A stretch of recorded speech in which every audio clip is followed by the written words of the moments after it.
Hello, lovely, lovely people. A very good evening, good afternoon, good morning, whatever your time happens to be from around the world. I hope that you're doing good. Happy Sunday. And once again, I have my lovely, amazing sister in the house to continue our conversation from last week about the realities of living the diaspora life. I hope that I can be heard.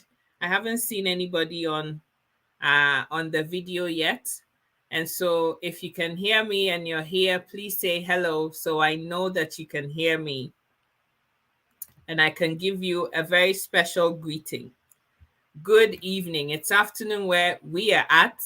I don't know what time it is where you are, but good evening, good morning, good afternoon. There is a particular story that trended on social media quite a while back now that my sister and I want to use as a teaching point to teach valuable lessons about those of us who leave our home countries and places that were comfortable to come to a foreign land for a better life, and the sorts of things that need to be of the utmost priority in your mind and your thinking as you progress and traverse wherever you've gone. A lot of the times, we in our community live life, on the periphery without any real intention about how things ought to be, without fully understanding how the systems work. And if you don't do things that are going to aid you, help you, and encourage and push you to be able to get what you want, and the whole premise of your traveling in the first place, you mess up everything. You mess up your life.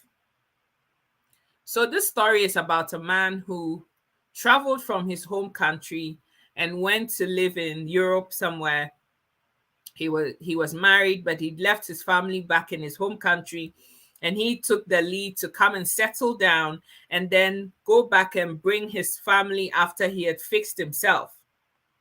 A good decade and some came and went, and he hadn't really done much with himself, but he felt that his family needed to come live with him. So he went and found a way of bringing his wife and his children to come join him where he was. And after all is said and done, he had an argument with his wife. He got upset. He lost his temper and gave the wife the back of his hand, if you catch my drift. And the wife calls the emergency services. And of course, in the Western countries, if you give a woman the backhand and she calls social services, you are going to have to vacate the premises because she's got children. Children can't be thrown out. So you, the man, gets to be the one that is asked to leave so that there can be peace. So that is what happened. Very quickly, this man went from grace to grass. And unbeknownst to everybody, he hadn't even fixed his life. He wasn't properly documented. And so right now, he's on the streets begging for alms, picking cigarette butts off bus and train stations. I don't know what he does with that, or whether he gets any sort of payment for that. But this is a man who had a house. He was living in a house. He had a roof over his head. But just one back of the hand giving.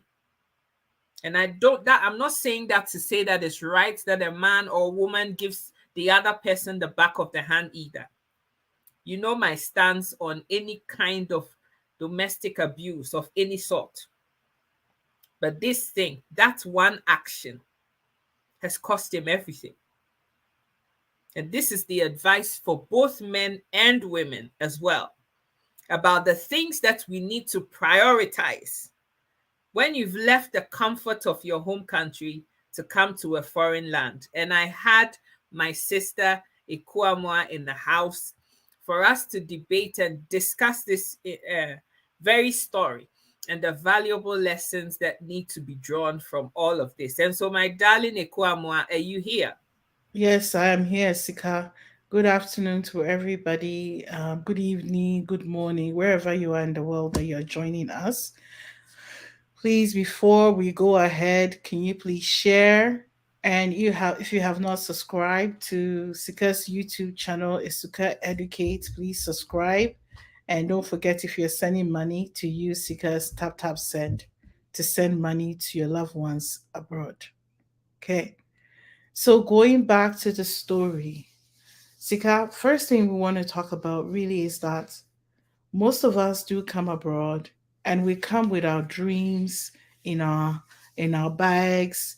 Some of us, as we're coming from wherever we're coming from, some of us we might be bank managers, some of us we are banking executives, some of us we are engineers, some of us we are doctors, some of us um, we are agriculturalists. You're a farmer, right? Some of us you are a seamstress, some of us you're a hairdresser.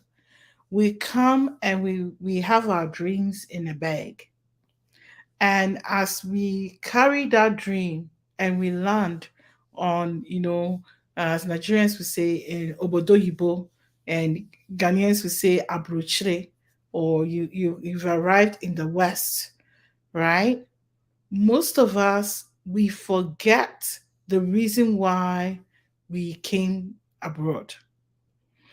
Because when we're looking at this man, yes, he had intention. He wanted to, have what in Canada they call a family unification. You don't want your family to be separated. You want your family to be together. But the question that I have for you is that, was he ready for that family unification? Was he prepared? Right? Did he have the tools? Did he have the skills? Did he have the resources for bring his wife and his children? Because the first thing really when you come abroad is for you to focus on getting your stay. If you don't already have your stay, even if you're coming, you already have your stay. The next thing you want to focus is getting your passport, right? Getting your citizenship. But most people, they come, they have misplaced priorities. They want everybody in their village to know that they have arrived. They start doing big things, right? They want to go buy a piece of land. They want to start building. They want to send a be Father Christmas and send everybody's children to school, right? But you forget that your resources are quite limited. And there's so much sacrifices that I'm sure this man made in order for him to bring his family over. Because I've seen men who are sharing rooms with like one room with like five people, all to save money, right? So when you are sharing room with five people, when your wife comes, you cannot share room with five people anymore. Maybe Mm-hmm. before you share room with five people, you pay, Mm-hmm. let's say, $150 a month or £150 a month. Now, when you go and bring your wife and children to come, you now have to get a self-contained place, right? Two genders in the diaspora, two genders cannot sleep in the same room. So if you have boys and girls, then that means that you have to get a three-bedroom. If you're lucky and you have the same sex, then maybe you can get two bedrooms. So now that two-bedroom, I know two-bedroom in Toronto, two-bedroom will cost you over $2,000, right? Here in Alberta, two-bedroom will cost you maybe 1,003, 1,002, right? In the UK, I'm sure it's going to cost you a couple of maybe over £1,000 to get a two-bedroom market rent that's not subsidized by the government. Where in London? Where in England? If it's London, it's going to cost you at least £2,000. Exactly, Mm-hmm. right? So Yeah. now you move from 150 to £2,000. You move from $150 to 2,000 and plus. Or if you're lucky in a city that's not so expensive, maybe 1,000, 2,000, 3,005, right? So now you gotta feed these children. Now you gotta take care of your wife, right? So That is where some of these issues come from. Mm-hmm. But if that time you have come, you now have this financial burden that you're putting yourself in. Secondly, you yourself, you don't even have a stay. Mm. You don't have a stay. Like last time I was listening to I was watching this documentary and I found out that almost 80% of immigrants who are coming into Canada are not getting their citizenship. Why are you not getting your citizenship? Why? What are you waiting for? Hmm. After being here for 20 years, Hmm. they did a study, they studied for 20 years. 80% are not getting the citizenship. And I'm very positive that's quite reflective around the world. And that 80%, I'm sure some of us are in it, right? I always tell people, even if you have plans to relocate back to your home country, still secure your stay because you never know what's going to happen. There was a reason why you came in the first place. There's a reason. So make it count.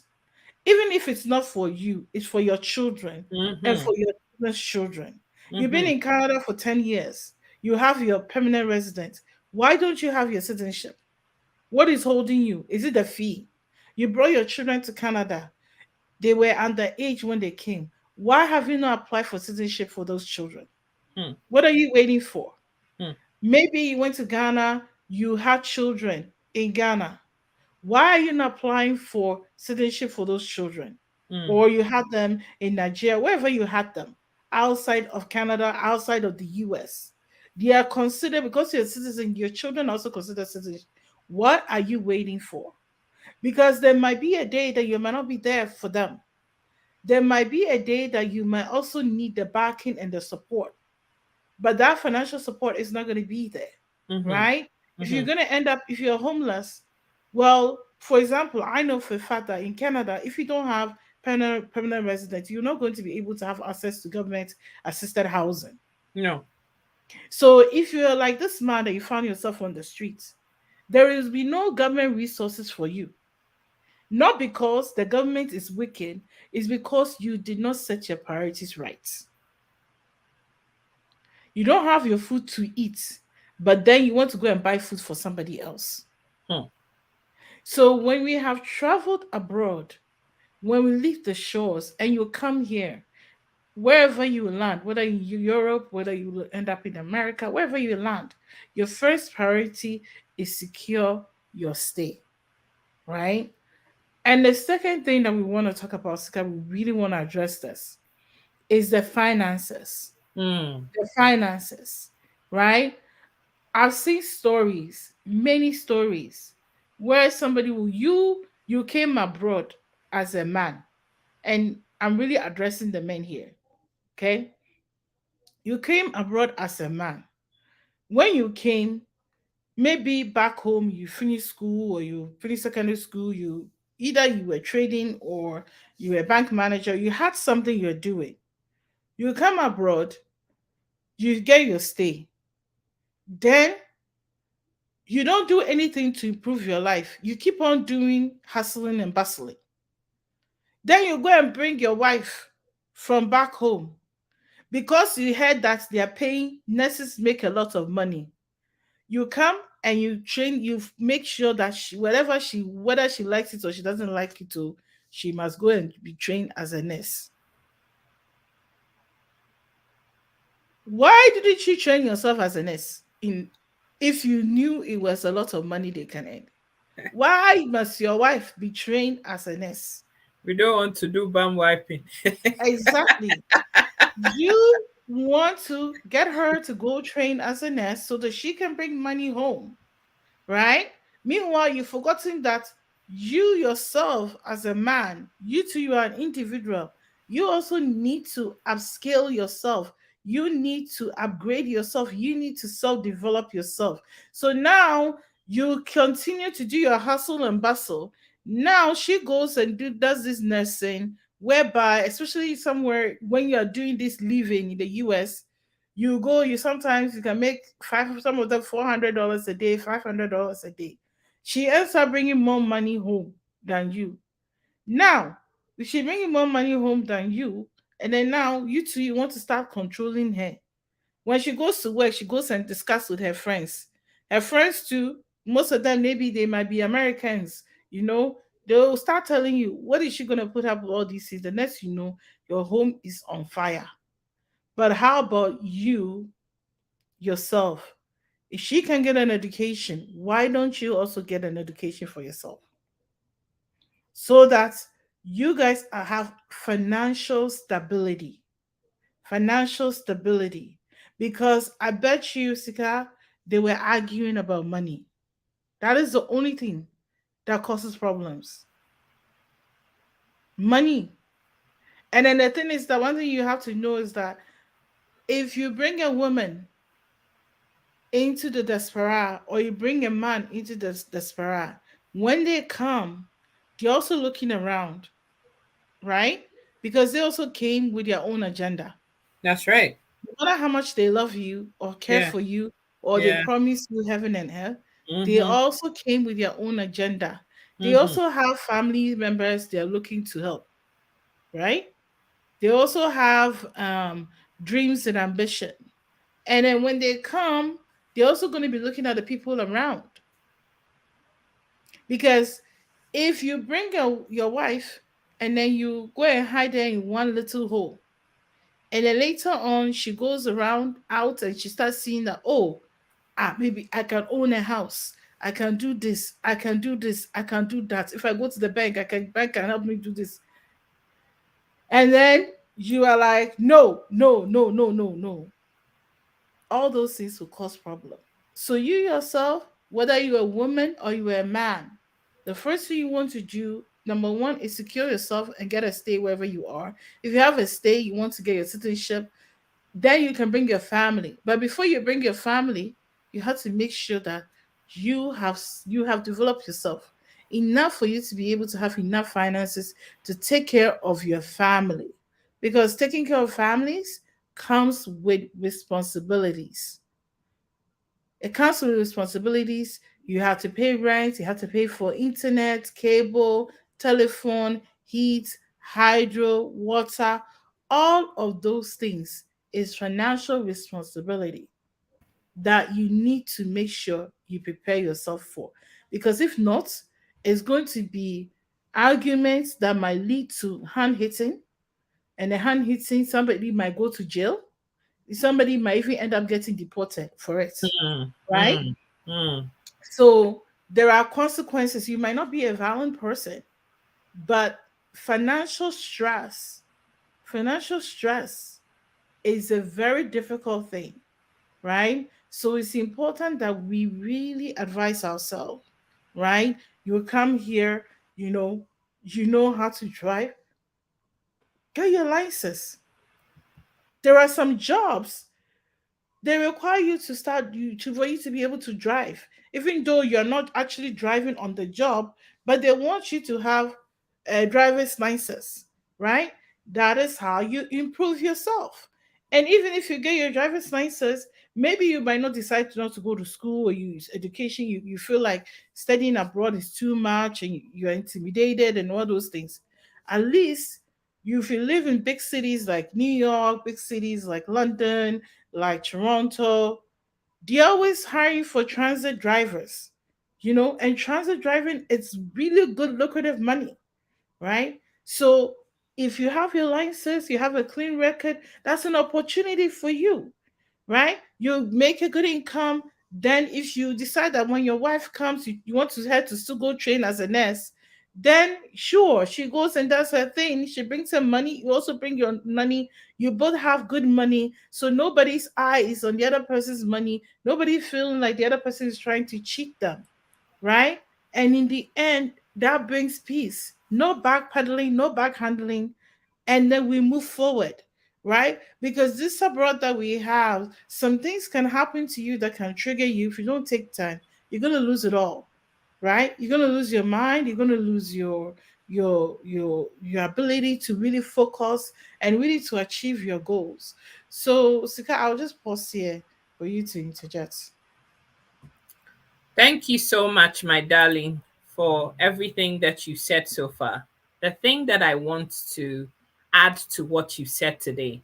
You know, sometimes when we're talking about these kinds of issues, people think that we are only fixated on people that look like you and I, people in only our community. But there's a story that I heard happening live right here where you and I both are, which has really triggered me this week. I was very emotional 2 days ago at work for that reason. The story I heard goes like somebody whose ancestry moved, because as you know, Canada is a no man's land. If you're not um Indian, they're native Indian. We all came from somewhere. It was a no man's land. Okay. So this young man has been living in one part of the country, which is more kind of rural, into agriculture and farming and that sort of thing. He meets a woman from Asia who had come for education. So she came with a student visa. She comes, they get together, they fall in love, they get married. She gets pregnant, she's got 2 children. The older one of the children is severely autistic.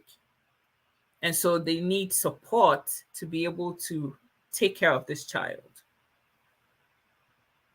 The woman feels that because she came as a student, but she's now married to a Canadian and she has Canadian children, that guarantees that she's going to stay.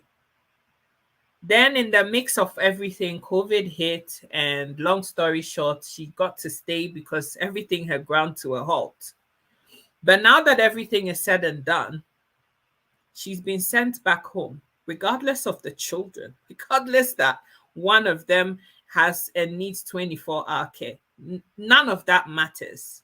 This woman has been sent home to her home country because she never prioritized getting fully documented the right way.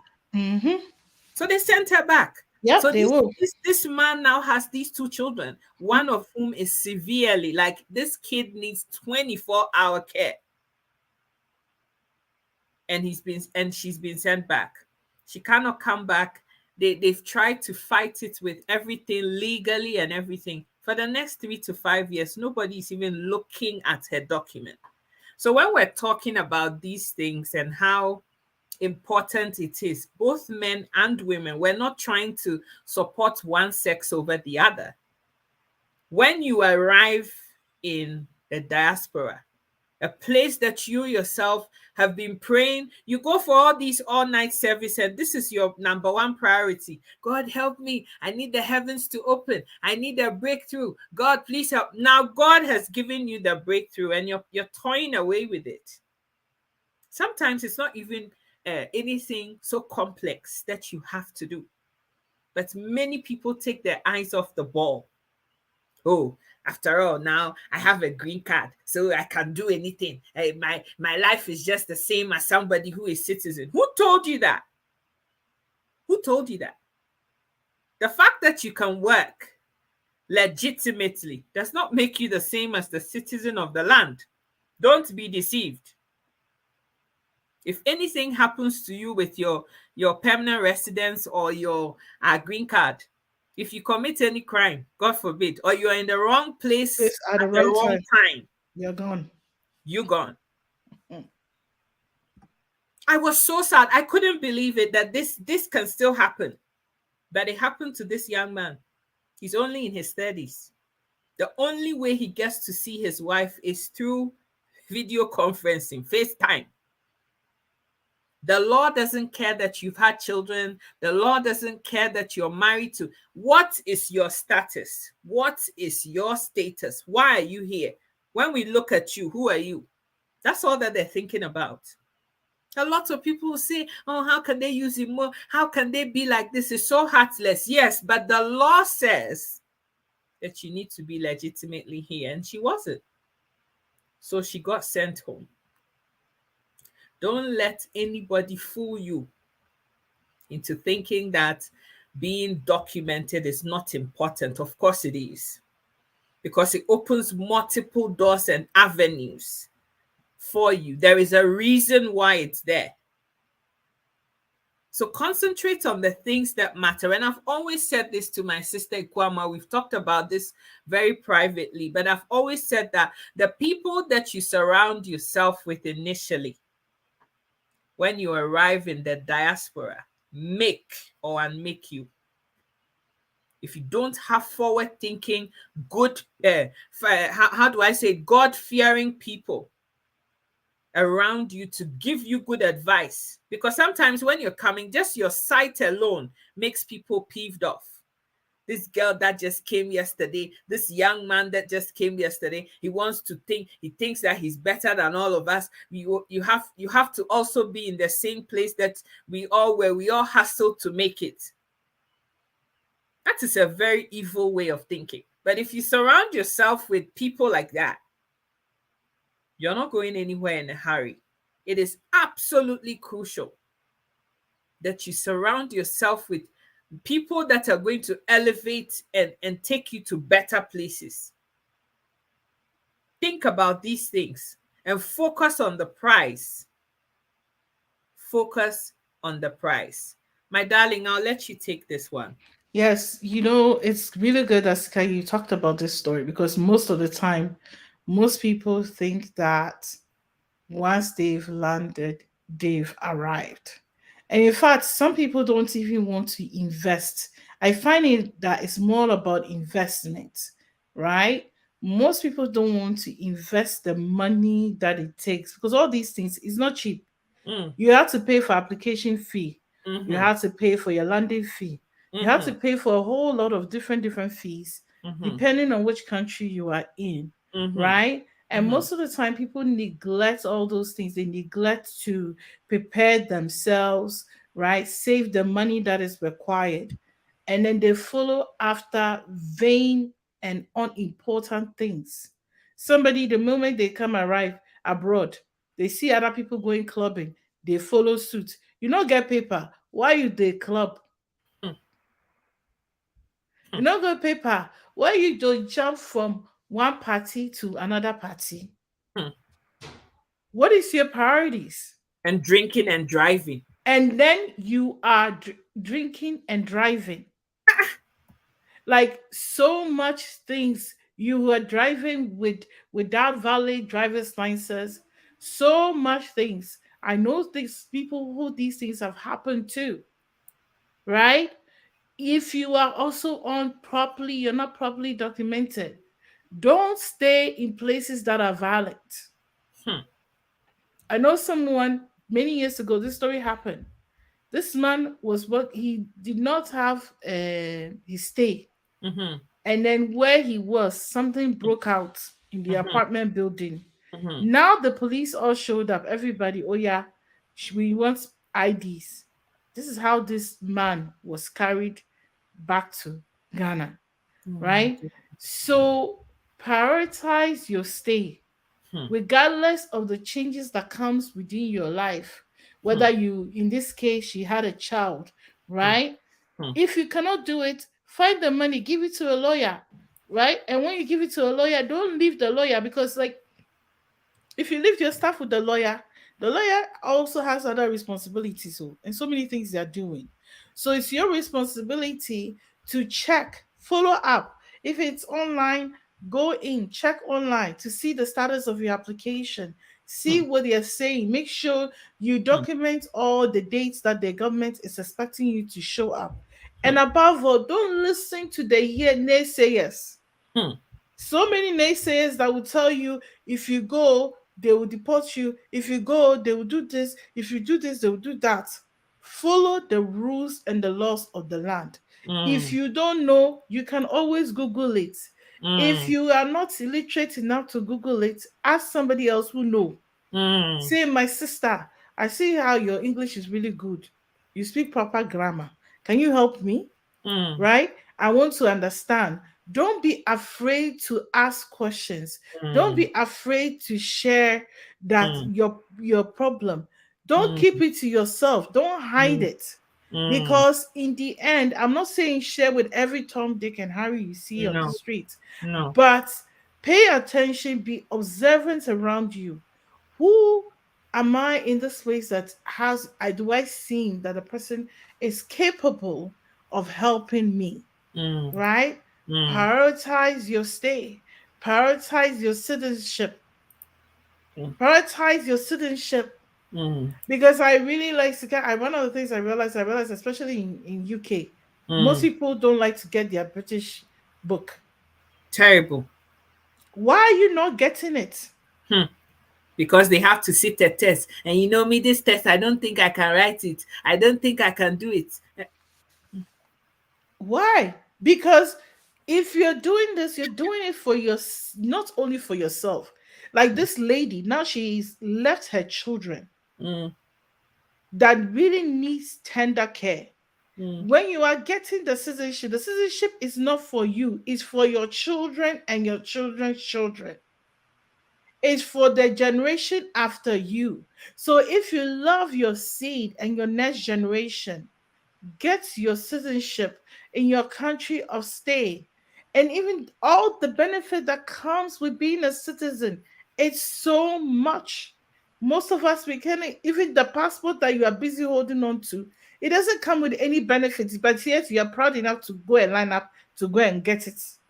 What about the one that actually secures you and the future of your children? mm-hmm, That's the one that you want to shy away from. You mm, refuse to invest. And mm, some of these, I'm like, the test, they have classes. mm, If you don't know how to read and write, they have link school. You can go and learn English that will be able to allow you to be able to go and write these tests. So it's important that we take these things seriously. mm, Seriously. You know, Sky, I wanted to share something with you. You know, I was watching this documentary. It's actually a podcast mm-hmm, over last week. And do you know that last year, Canada had almost 1 million immigrants? Canada accepted 1 million immigrants into Canada.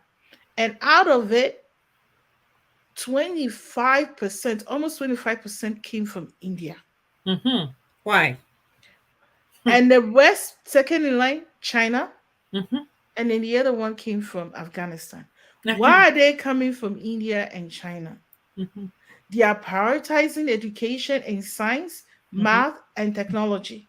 Mm-hmm. So these people are coming in, they are educated, they are coming in, they are going to short courses, they are assimilating quickly, and overnight, they are, they are moving up in the social ladder. Mm, What are we, most of us, doing? We've mm, been now, some people have been abroad 10 years, 15 years, 20 years. mm, And you're not thinking about your progress, you're not thinking about your upscaling yourself, what can I do? But yet you want to go and bring someone's child from Africa, and now you want to put the person in nursing training so that they will go to nursing and then they will be bringing money to you. No, there's going to be exchange of backhand. mm. Because anytime there's any form of unfair treatment, first it's going to be nice, eventually the person is going to resist. Get fed up. The person is going to get fed up. you know you you yourself, I'm also talking to the people who are being brought here. You also have to know that the person who is bringing you here, Has the an person agenda. also has an agenda, but the person also bringing you here also went through a lot of financial obligation to bring you here. They have to buy your ticket, the processing of the fees, the landing. I know the Canada one is almost $2,000 Hmm. alone. So if you have, they have to buy ticket for you. But if you have children, they have to buy. When you come, that's not the time for you to now be sending money to your family. Hmm. What you want to, first thing you want to do is that you want to make sure, oh, my husband or my wife, how did you manage all of these things? Is there something I can do to help? Like how much money, as I'm working, how would you settle those bills? Don't come and pretend as if the person was the prime minister of Canada and now the person actually had money sitting somewhere that they packed to bring you here. Because if somebody has to spend $10,000 to bring you here, nobody has $10,000 lying around. It has to have been through credit. And that credit needs to be paid back, right? Mhm. Mhm. So at the end of the day, you also have to be fair. You have to Mm. treat the person fairly. If you Mm. have decided that you are coming and walking away, please don't leave, because what goes around comes around, Mhm. right? What goes around comes around. So be fair in your dealings with people, right? Don't come and try to use people and dump them, right? So please, in terms of financial obligations, we all have to play our own roles, right? Don't come and say, oh, as for me, it's so cold. Look at all the snow outside. I can't go out and work. Hmm. No, somebody did it for you to be there. Mm. So you also have to buckle up, put Mm. on your straps, and go outside and go and Mm. work and Mm. come and help settle some of the bills, Mm. right? Most of us, you have to take your children to daycare. Take your child to daycare so that you can free yourself to go and work. That is the reality of living abroad, right? So it's important. The men, develop yourself. Don't say, I'm waiting to go bring my wife because my wife is bank manager. Then I'll train her in school. Then she, no, no, no, no. Train yourself in school first. Train yourself in school first. After all, there are male nurses too. So you can Mhm. also be a male nurse. Mhm. There are male social workers there. You can also go learn and be a male social worker, right? You can also do it yourself. Don't wait and then say, oh, I'm going to train her to be registered nurse. She goes, she works 12 hours, and then after you want her to come and give you your money. Abba, you yourself, does it sound right to you? Mhm. Thank you so much, my darling. The other thing that I even wanted to talk about, we've talked about the academics and all of that, and that is absolutely crucial if you want to pivot and make things and understand systems and make things work for you in the foreign country that you have chosen to live in. Two things I want to say though: education is part of the journey, but not the destination. Not everybody is academically inclined to that degree, but at least the basics of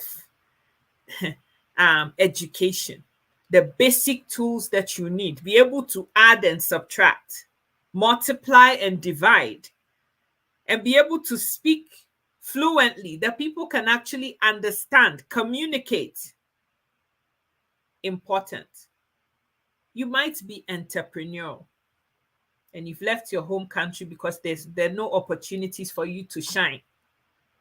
Now that you've moved to the home country, you don't have to forget about your entrepreneurship.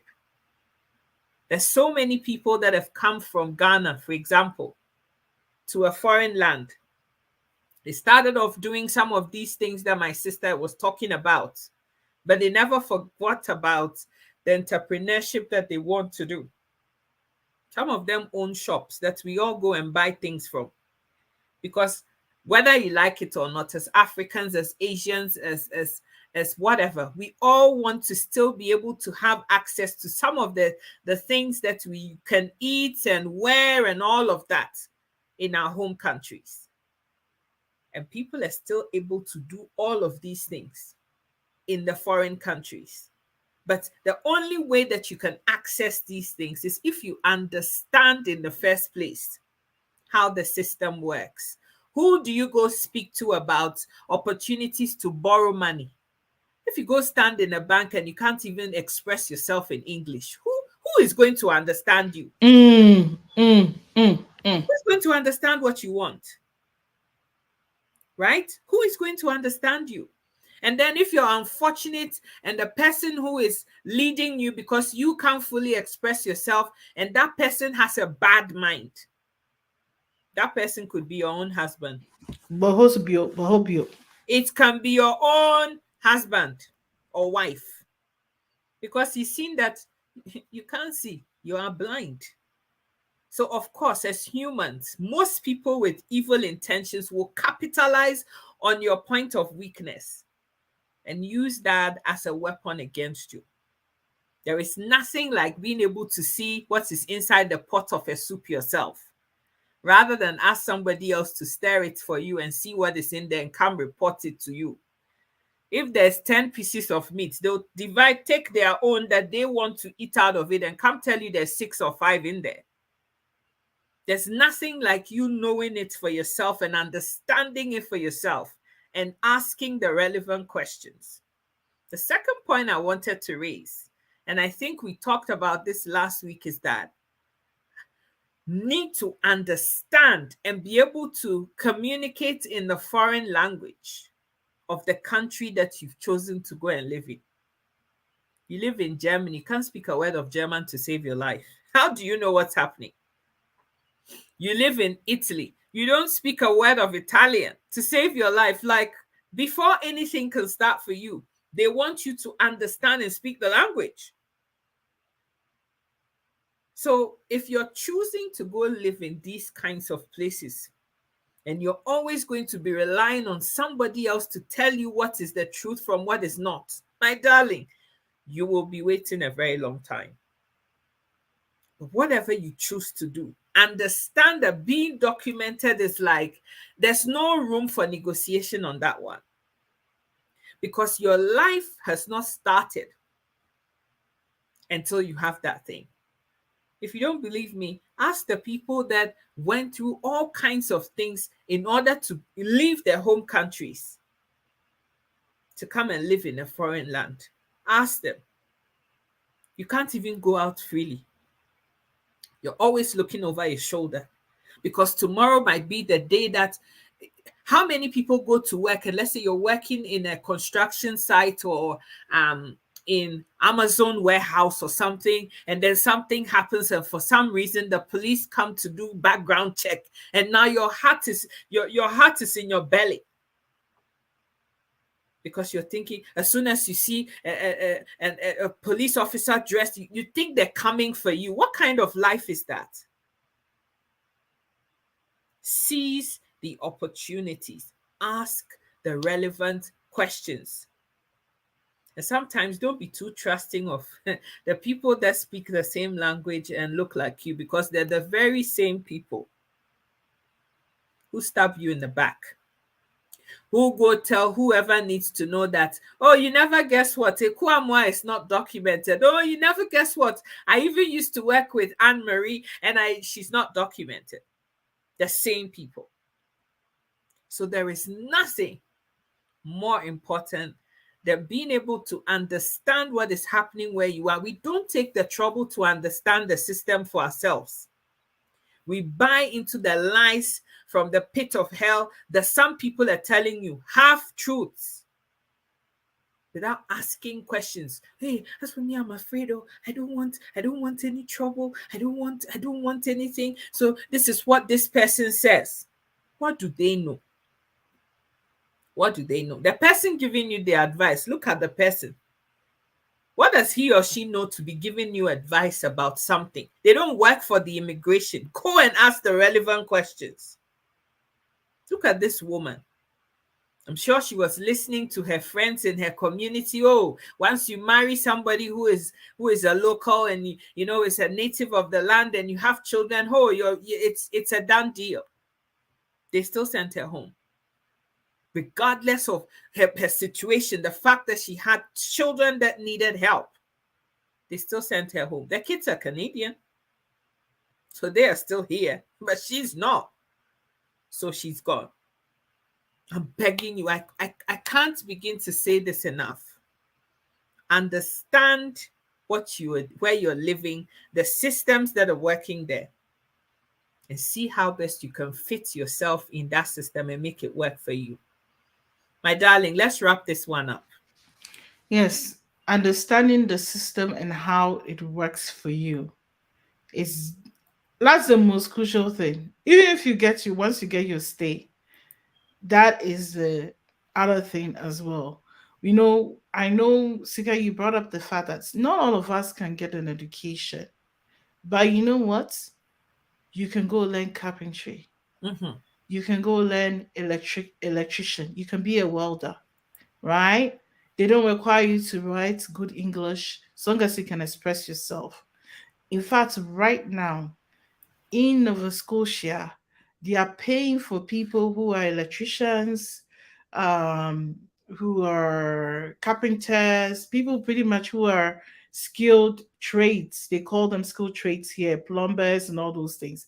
They are paying for them to, if they relocate to, if they live in any province in Canada and they want to relocate to any of the maritime provinces, they are giving money for these people. These people are the priority right now, right? So don't think that you need to have a PhD to be somebody in the diaspora.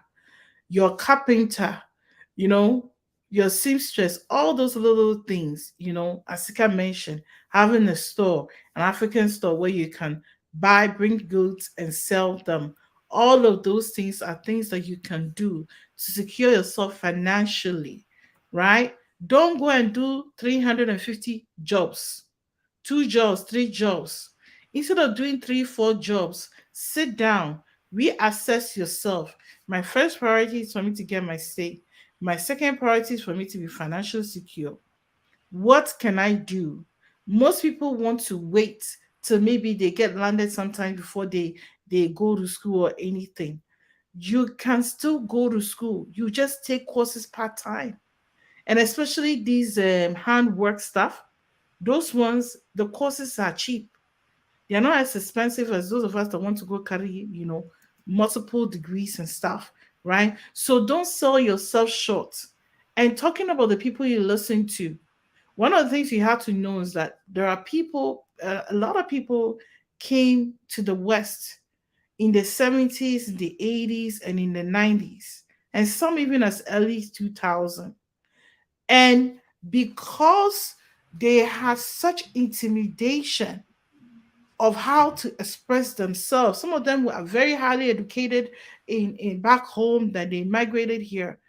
Because of the way they saw themselves, most of them did not explore the land. They stayed in one place. It was like the children of Israel when they went to Jericho. They went to go, the Bible says that Joshua sent them to go and spy the land.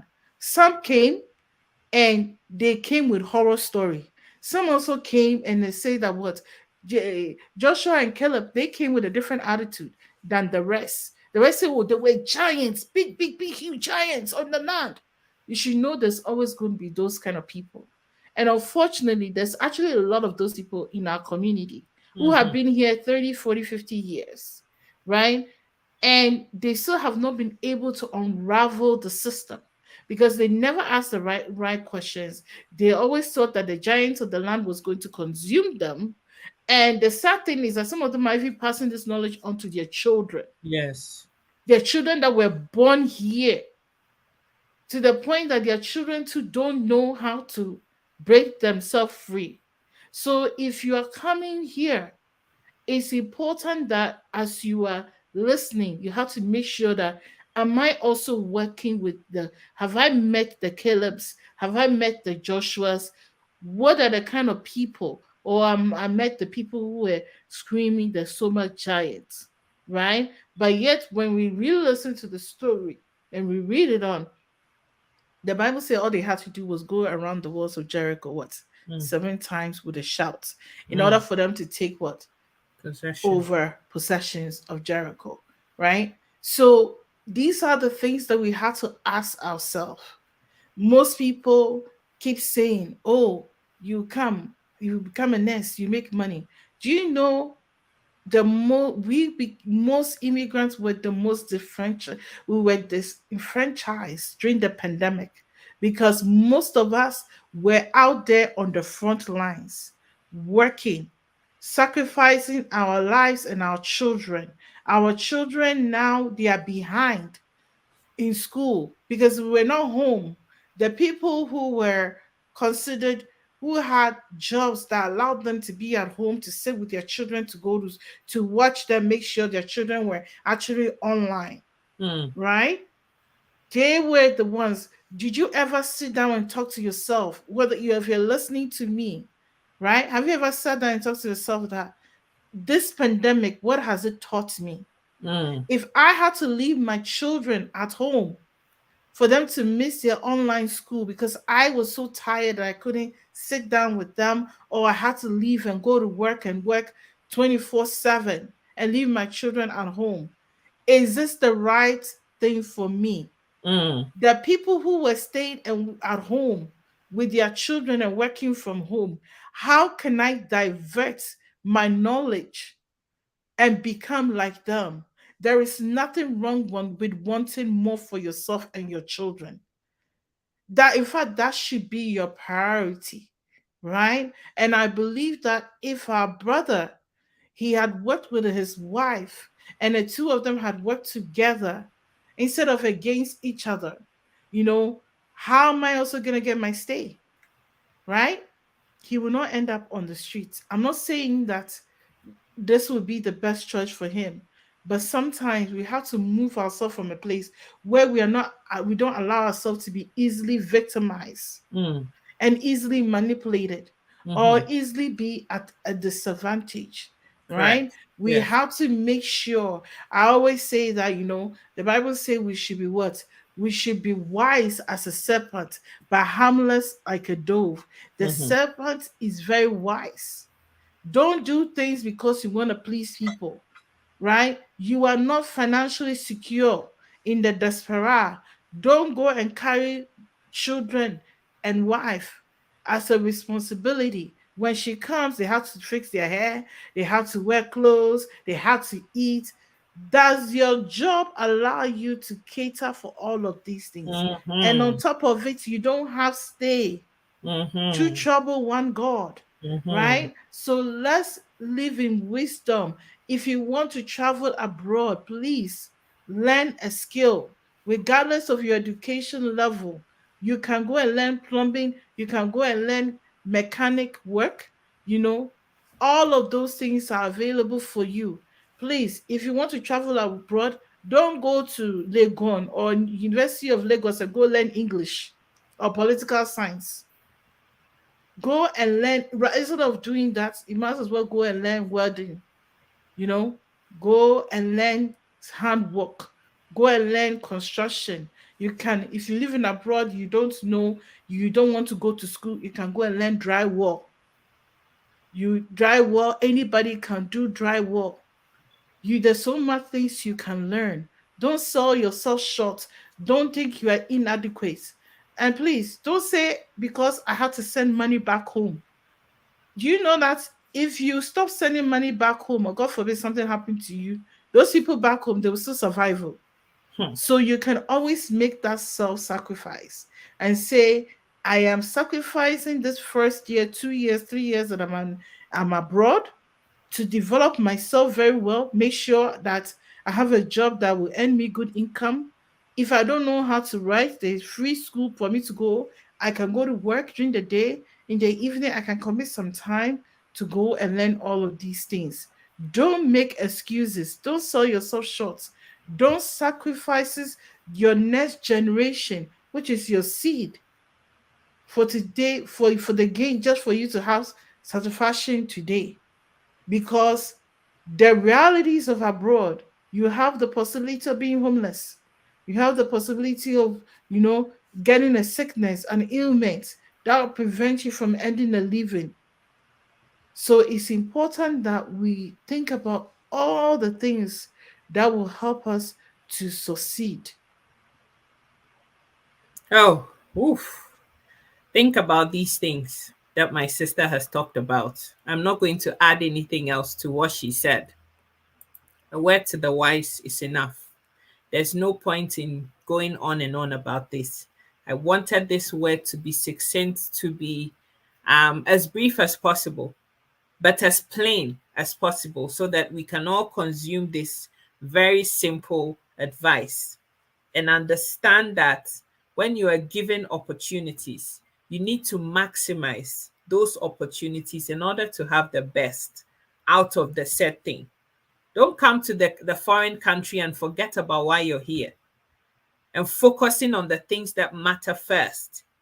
Whilst you're partying and everything, you've got your documents all figured out. And obviously, don't do things that are going to help make you shoot yourself in the foot. Too many people, especially men, are guilty of this thing. You've come to a place you're not even documented yet. You have no business sitting behind the steering wheel and driving with alcohol in your system. Too many. Both England, Europe, everywhere, and down to here too. The things that matter, we don't prioritize those things. The things that don't matter, that's where we focus our energies and attention. So, a word to the wise, they say it's enough. I want you to help me say a big thank you to my sister, because week in, week out, she's a mom, she's a wife, she's everything. And she still makes the time weekly to be here with us. I'm so grateful to you, my sister, my darling. Thank you so much for everything that you do. Have a blessed weekend. If Ekuamwa has one last sentence, Yes. guys, then that is that. Please, everyone, we want you to subscribe to Seeker Educate's YouTube channel. Please share, so that people are going to hear this, those who are planning to come abroad, and then those who are in abroad who are stuck and don't know which way to go. We want everybody to succeed. Your first priority is always secure yourself first. When you sit in an aeroplane, the first thing they do is that in case of an emergency, you grab your oxygen mask first before you assist somebody else. And that is the first rule of living abroad as well. Secure your own oxygen before you go and start securing other people's oxygen. Get yourself grounded, get what you need, because adding on any unnecessary responsibility can be very detriment to your own life. Thank you for listening to us. Please, if you're sending money abroad to your loved ones, don't forget to use Seeker Educate's tap send. Thank you and have a great weekend. We'll see everybody next week. Seeker, right? Next week Exactly. Sunday. Next week, Sunday. Mwah, mwah, mwah, mwah. I love you all so much. God richly bless you. Take care. Stay beautiful and handsome. Work hard and prioritize the things that matter. Okay? Bye.